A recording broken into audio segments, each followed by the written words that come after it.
Hello friends, welcome back to my channel. আবারও নতুন একটা ভিডিও নিয়ে তোমাদের কাছে চলে এসেছি। আজকে আমি বানাচ্ছি নারিকেল নাড়ু। তো বন্ধুরা, রাত পোহালে কোজাগরি লক্ষ্মী পুজো। লক্ষ্মী পুজো হিসাবে সবার বাড়িতেই যেহেতু লক্ষ্মী পুজো হয়, সকলেই আমরা কম বেশি নারকেল নাড়ু, তিলের নাড়ু, চিনি দিয়ে নারকেল নাড়ু, গুড় দিয়ে নারকেল নাড়ু সব কিছুই বানিয়ে থাকি। যে যেমন পারে মাকে ভোগ দেখায়। তো আমাদেরও বাড়িতে লক্ষ্মী পুজো হয়, তো সেই জন্যে আমিও যেমন পারি তেমন বানাই, নানান রকমের নাড়ু বানাই। আজকে আমি তোমাদের কাছে শেয়ার করছি নারকেল নাড়ু, কিন্তু নারকেল নাড়ুটা একটু অন্য পদ্ধতিতে করব।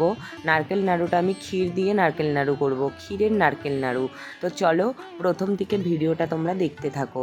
প্রথমে আমি নারকেলটা কুড়িয়ে নিয়েছি। এখানে আমি 2টো নারকেল কুড়িয়ে নিয়েছি, আর 2টো নারকেল আমার হয়েছিল 1.5 বাটি মতো। যেকে বাটিটা ভর্তি করেছিলাম 1.5 বাটি মতো নারকেল করা ছিল। তাতে আমি 1 বাটি মতো চিনি দিয়েছি। দিয়ে আমি ভালো করে হাত দিয়ে নারকেলের সঙ্গে চিনিটা মিশিয়ে নিচ্ছি। নারকেলের সঙ্গে চিনিটা ততক্ষণ মেশাতে থাকবো যতক্ষণ না পর্যন্ত চিনিটা গলে যাচ্ছে।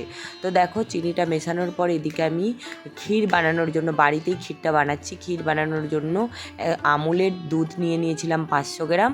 আর তার সাথে আমুলের দুধটা গরম করে জাল করে নিতে একদম ঘন যখন হয়ে গেল, মোটা হয়ে, তখন আমি তাতে দিয়ে দিলাম 1 প্যাকেট আমুলের দুধ। আমুলের দুধটা দিলে খুব তাড়াতাড়ি ঘন হয়ে যাবে, তাই তোমরা চাইলে আমুলের দুধটাও দিতে পারো, আর না হলে আরও ভালো করে ঘন করে নিয়ে জাল করে নিতে পারো। তো আমি ওইভাবে ক্ষীরটা তৈরি করে নিয়েছি।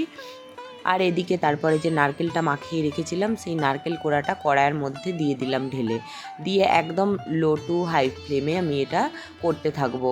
একদম লো নয়, একদম হাইও নয়। হাই দিলে নিচে ধরে যেতে পারে, তাই আমি এটা লো ফ্লেমে করতে থাকবে। তো এটা থেকে, নারকেলটা থেকে চিনিটা গলে গিয়ে জল বেরিয়ে আসবে। আস্তে আস্তে যখন চিট ভাব আসবে, দেখবে নাড়তে থাকবে অনবরত। কেন কি না, সবসময় নাড়লে নিচে ধরে যেতে পারে। তাই সবসময় এই নাড়ু, যে কোনো নাড়ু, গুড়ের নাড়ু বা তিলের নাড়ু বা নারকেল নাড়ু, যে কোনোই নাড়ু করো না কেন, নাড়তে থাকতে হবে সব সময়। তো এখানে নেড়ে নেড়ে দেখো আমার এইরকম একটা মণ্ড তৈরি হয়ে গেছে। তারপর আমি এর মধ্যে দিয়ে দেবো যে ক্ষীরটা করে রেখেছি, ওই ক্ষীরটা দিয়ে দিলাম। ক্ষীরটা দিয়েও ভালো করে নাড়াচাড়া করতে থাকবো। ক্ষীরটা দেওয়ার পরে একটু তরল হয়ে যাবে, পাতলা হয়ে যাবে, তো সেটাকেও নাড়তে থাকবে, দেখবে একদম চিট ভাব চলে আসবে।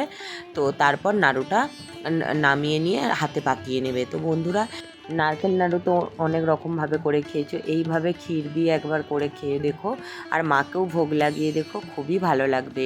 তো আজকে আমি এইভাবেই করলাম। তো বন্ধুরা, ভিডিওটা ভালো লাগলে লাইক করো, কমেন্ট করো আর শেয়ার করো। আর যারা আমার চ্যানেলে নতুন আছো তারা অবশ্যই চ্যানেলটা সাবস্ক্রাইব করে পাশে থাকা বেল বাটনটি বাজিয়ে দিও, যাতে আমার ভিডিও তোমরা সবার আগে দেখতে পাও। তো এইখানে আমার নারকেল নাড়ুর পাকটা হয়ে গেছে। আমি হাত দিয়ে দেখেছিলাম, চিট ভাব চলে এসেছে। তো চিট ভাব চলে আসলেই ওটাকে থালায় নামিয়ে নেবে। আর এটা কিন্তু খুব ঠান্ডা করা চলবে না, গরম গরম অবস্থাতে পাকিয়ে নিতে হবে।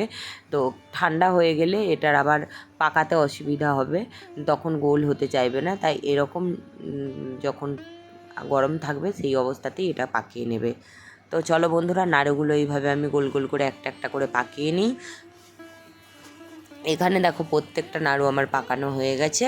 তো চলো আবারও আসবো নতুন একটা ভিডিও নিয়ে তোমাদের কাছে খুব তাড়াতাড়ি। ততক্ষণ কিন্তু তোমরা ভালো থেকো, সুস্থ থেকো আর সাবধানে থেকো।